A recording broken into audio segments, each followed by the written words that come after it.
എല്ലാവർക്കും നമസ്കാരം. പുതിയൊരു വീഡിയോയിലേക്ക് സ്വാഗതം. നാഷണൽ ഇൻവെസ്റ്റിഗേഷൻ ഏജൻസി NIA ഇന്ന് കേരളത്തിലും തമിഴ്നാടും കർണാടകയിലുമുള്ള നിരോധിത ഭീകര സംഘടനയായ പോപ്പുലർ ഫ്രണ്ടിൻ്റെ നേതാക്കന്മാരുടെ വീടുകളിലും ഓഫീസുകളിലും റെയ്ഡ് നടത്തുകയുണ്ടായി. അപ്പോൾ ഈ റെയ്ഡിൻ്റെ വിവരം കേരളത്തിലെ മാധ്യമങ്ങളൊക്കെ മറച്ചു വെച്ചിരിക്കണം. ഒന്ന് രണ്ട് മാധ്യമങ്ങൾ ഒഴിച്ച് കേരളത്തിലെ ഒരു മാധ്യമങ്ങളും ഇതിനെക്കുറിച്ച് വലിയ രീതിയിലെ വാർത്തകളൊന്നും കൊടുത്തില്ല.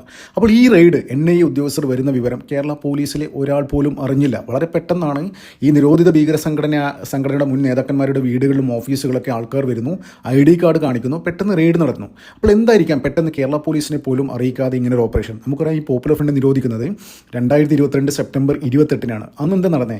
അന്ന് ഡൽഹിയിൽ നിന്ന് CRPFൻ്റെ ഫുൾ ലോഡഡ് AK-47 തോക്കുകളുമായിട്ട് CRPFൻ്റെ ജവാന്മാരും NIA ഉദ്യോഗസ്ഥരും ഹെലികോപ്റ്ററും ഈ വിമാനം സഹിതമാണ് വന്നത്. അതായത് ഇവന്മാരൊക്കെ പിടിച്ചിട്ട് നേരിട്ട് കൊണ്ടുപോകുന്നു. ഡൽഹിയിൽ എത്തിയതിന് ശേഷമാണ് ആദ്യം ആഭ്യന്തരം കൈകാര്യം ചെയ്യുന്ന സാക്ഷാൽ മുഖ്യമന്ത്രി പിണറായി വിജയൻ പോലും അറിയുന്നത്. അപ്പോൾ ഡൽഹിയിലെ മാധ്യമങ്ങൾ ബ്രേക്കിംഗ് ന്യൂസ് കൊടുത്തതിന് ശേഷമാണ് കേരളത്തിലെ രാഷ്ട്രീയക്കാരും ഭരണകർത്താക്കളൊക്കെ അറിയുന്നത്. അപ്പോൾ സമാനമായ ഒരു ഓപ്പറേഷനാണ് ഇവിടെ നടന്നിരിക്കുക.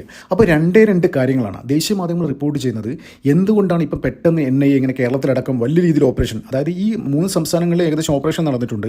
അപ്പോൾ കേരളത്തിലാണ് ഏറ്റവും കൂടുതൽ സമയമെടുത്തത്. ഏകദേശം 5-6 മണിക്കൂർ സമയമെടുത്താണ് ഓപ്പറേഷൻ നടത്തിയത്. അത് കാസർഗോഡ് തൊട്ട് തിരുവനന്തപുരം വരെയുള്ള അവരെ പോപ്പുലർ ഫ്രണ്ടിൻ്റെ പഴയ നേതാക്കന്മാരുടെ വീടുകളിലും അവരുടെ അവരുടെ ഇപ്പം പ്രവർത്തിക്കുന്ന ഓഫീസുകളിലേക്കാണ് റെയ്ഡ് നടത്തിയത്. അപ്പോൾ 2 കാരണങ്ങളാണ് ദേശീയ മാധ്യമങ്ങൾ ഇത് റിപ്പോർട്ട് ചെയ്യുന്നത്. അതൊന്നെന്ന് വെച്ച് കഴിഞ്ഞാൽ, ഇപ്പോൾ ഈ അടുത്ത കാലത്ത് നിന്ന് ബംഗ്ലാദേശിൽ കലാപമുണ്ടായി.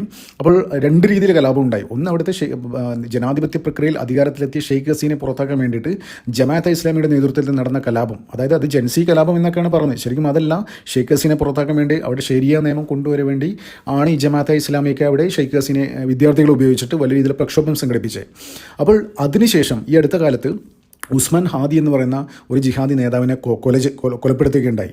അപ്പോൾ അതുമായി ബന്ധപ്പെട്ട് വലിയ രീതിയിൽ കലാപം അവിടെ അരങ്ങേറിയിട്ടുണ്ടായിരുന്നു. അപ്പോൾ നിരന്തരം അവർ ഇപ്പോൾ ബംഗ്ലാദേശ്, ഇന്ത്യ ടാർഗറ്റ് ചെയ്യുന്ന രീതിയിലാണ്. അതായത് പാകിസ്ഥാനിലെ തീവ്രവാദ സംഘടനകൾ എല്ലാവരും സംഘടിപ്പിച്ച് തമ്പടിച്ചിരിക്കുന്നത് ഇപ്പോൾ ബംഗ്ലാദേശിലാണ്. അപ്പോൾ അങ്ങനെയൊരു ബംഗ്ലാദേശിലേക്ക് കേരളത്തിനും കർണാടകയും തമിഴ്നാടും അടക്കമുള്ള സംസ്ഥാനങ്ങളിൽ നിന്ന് നിരന്തരം കോളുകൾ പോകുന്നു. അത് ഈ NIA ഇവരും കറക്റ്റ് മോണിറ്റർ ചെയ്തുകൊണ്ടിരിക്കുകയാണ്. അതായത് 2022 നിരോധിച്ചിട്ട് ഏകദേശം 5 വർഷം ആവാറായി.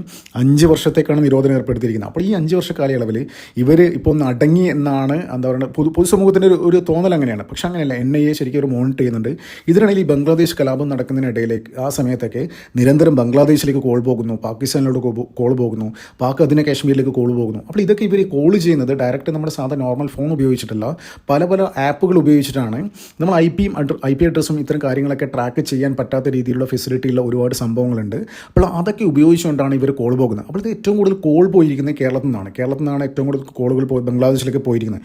പാകിസ്ഥാനിലും പോയിട്ടുണ്ട്, ഈ പാക് അതിനെ കാശ്മീരിലൊക്കെ പോയിട്ടുണ്ട്. അപ്പോൾ ഇത് എന്താണ്? അപ്പോൾ NIA നിരന്തരം മോണിറ്റർ ചെയ്തുകൊണ്ടിരിക്കുകയാണ്. ആരൊക്കെയാണ് എന്താ ചെയ്യുന്ന ഫോൺ കോൾ, അതെല്ലാം ട്രാക്ക് ചെയ്യുന്നുണ്ട്. അപ്പോൾ അതിൻ്റെ അടിസ്ഥാനത്തിൽ തന്നെയാണ് ഇപ്പോൾ പെട്ടെന്ന് കേരളത്തിലേക്ക് അടക്കം ഇങ്ങനൊരു മിന്നൽ റെയ്ഡ് സംഘടിപ്പിച്ച്. പിന്നെ അതുമാത്രമല്ല, രണ്ടാമത്തെ ഇമ്പോർട്ടൻ്റ് ഒരു കാര്യം എന്ന് വെച്ച് കഴിഞ്ഞാൽ, ഞാൻ നേരത്തെ പറഞ്ഞ മാതിരി 2022 സെപ്റ്റംബർ 28 ഈ പോപ്പുലർ ഫ്രണ്ടിനെ നിരോധിക്കുന്നത്. അത് 5 വർഷത്തേക്കാണ്. അത് UAPA ആക്ട് വെച്ചിട്ടാണ് ഈ പോപ്പുലർ ഫ്രണ്ട് എന്ന ഭീകര സംഘടന നിരോധിക്കുന്നത്. അപ്പോൾ 5 വർഷം തികയാൻ ഇനി മാസങ്ങൾ മാത്രമേ, ഒരു വർഷം മാത്രമേ ബാക്കിയുള്ളൂ. അപ്പോൾ നിരന്തരം, അതായത് ഏകദേശം പോപ്പുലർ ഫ്രണ്ടിന് വേണ്ടി സാമ്പത്തികമായി ഫണ്ടുകളൊക്കെ ദുബായിൽ നിന്നും വിദേശ രാജ്യങ്ങളിൽ നിന്ന് പിരിച്ച ആൾക്കാരെ 10,000 പേർക്ക് ലുക്കൗട്ട് നോട്ടീസ് കൊടുത്തിട്ടുണ്ട് ഇന്ത്യൻ ഗവൺമെൻറ്. അവർ ഒരു കാരണവശാലും ഇന്ത്യയിൽ ഒരു എയർപോർട്ടിൽ അവർക്ക് ഇറങ്ങാൻ പറ്റില്ല. പിന്നെ അതുമാത്രമല്ല, ഈ അടുത്ത കാലത്ത് UAE പ്രസിഡന്റ് സുൽത്താൻ അൽ നഹ്യാൻ ഇന്ത്യയിൽ വന്നിരുന്നു.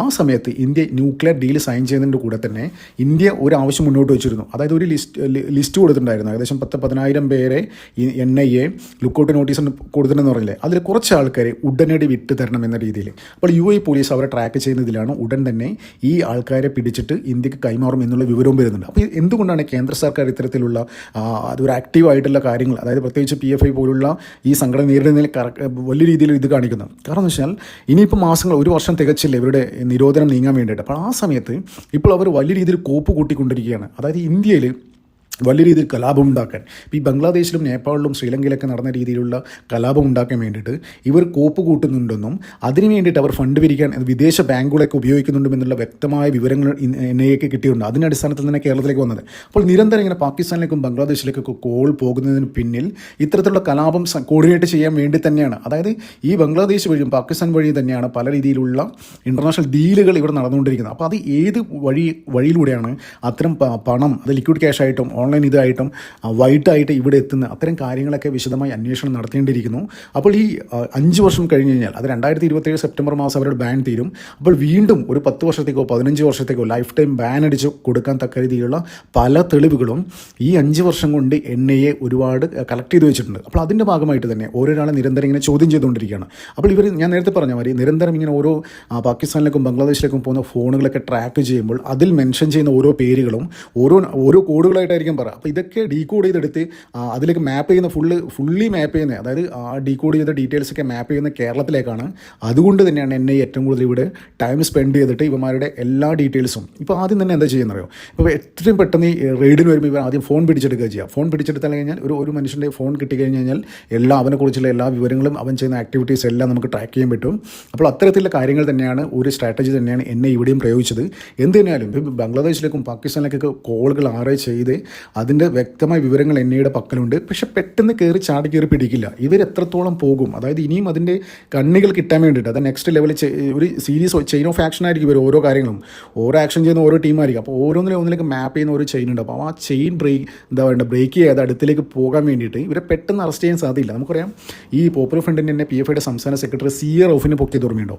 അതായത് സെപ്റ്റംബർ 28 ഇവിടെ 2022 എല്ലാവരും പിടിച്ചു കൊണ്ടുപോകുമ്പോഴും CA റൌഫിനെ മാത്രം പൊക്കിയില്ല. അപ്പോൾ CA റൌഫ് ഒളിവിലാണെന്ന് പറയുന്നത്. അപ്പോൾ ഇത്രയും വലിയ ഓപ്പറേഷൻ ചെയ്യാൻ അറിയുന്ന NIAക്ക് ഈ CA റൌഫിൻ്റെ ഫോൺ ലൊക്കേഷൻ ഇതൊക്കെ ട്രാക്ക് ചെയ്തിട്ട് പിടിക്കാനുണ്ടോ പാട്? അപ്പോൾ അന്ന് എന്താ ചെയ്തത്? അന്ന് അവർ ഒരു ബുദ്ധിപരം നീക്കം നടത്തിയെന്ന് വെച്ചാൽ ഒരു സിനിമ സ്റ്റൈലിലായിരുന്നു CA റൌഫിൻ്റെ ഒരു കാര്യം. അതെന്ന് വെച്ചാൽ ഇവരെല്ലാവരും പൊക്കി, സംസ്ഥാന നേതാക്കന്മാർ ദേശീയ നേതാക്കന്മാർ എല്ലാവരും പൊക്കി, പക്ഷേ CA റൌഫിനെ മാത്രം വിട്ടു. അപ്പോൾ CA റൌഫിന് ഏകദേശം 1 മാസം കഴിഞ്ഞിട്ടാണ് പൊക്കുന്നത്.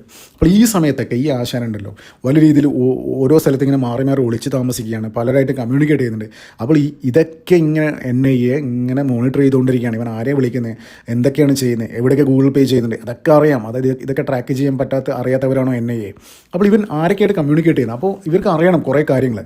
അപ്പോൾ അതാ പറയുന്നത്, ഇപ്പം ലഭിച്ച വിവരത്തിൻ്റെ അടിസ്ഥാനത്തിൽ ആരും പെട്ടെന്ന് ചാടിക്കയറി അറസ്റ്റ് ചെയ്യാൻ സാധ്യതയില്ല. അവർ ഏത് അറ്റം വരെ പോകും എന്നറിയാൻ വേണ്ടി തന്നെയാണ് ഈ NIAന് വെയിറ്റ് ചെയ്യുക. അപ്പോൾ ഞാൻ ഒരു ചെറിയ ഉദാഹരണം പറഞ്ഞുതരാം. നമ്മുടെ ഈ CA NRC സമരത്തിലൊക്കെ അമിത്ഷാ ഏകദേശം 90 ദിവസം നീണ്ടിരുന്നു. ആ സമരമൊക്കെ ഡൽഹി കലുഷിതമാക്കിയ ലേവന്മാരൊക്കെ ആ സമയത്തൊക്കെ വലിയ രീതിയിൽ പ്രതിഷേധമുണ്ടായിരുന്നു. അമിത്ഷാ എന്തുകൊണ്ട് നരേന്ദ്രമോദി ഇവരെ അടിച്ചൊതുക്കുന്നില്ല എന്നൊക്കെ പറഞ്ഞിട്ട്. അപ്പോൾ അവർ വെയിറ്റ് ചെയ്യായിരുന്നു. അതായത് ഇതിൻ്റെ ഫണ്ട് വരുന്നത് സോഴ്സ് ഏതറ്റം വരെ പോകുന്നു മോണിറ്റർ ചെയ്യാൻ വേണ്ടിയിട്ട് അവസാനത്തെ കണ്ണിയിലെത്തിയതിന് ശേഷമാണ് അവർ ഇറങ്ങിയത്. അപ്പോൾ അത് സമാനമായ സാഹചര്യം ഇവിടെയും ഉണ്ടാവും.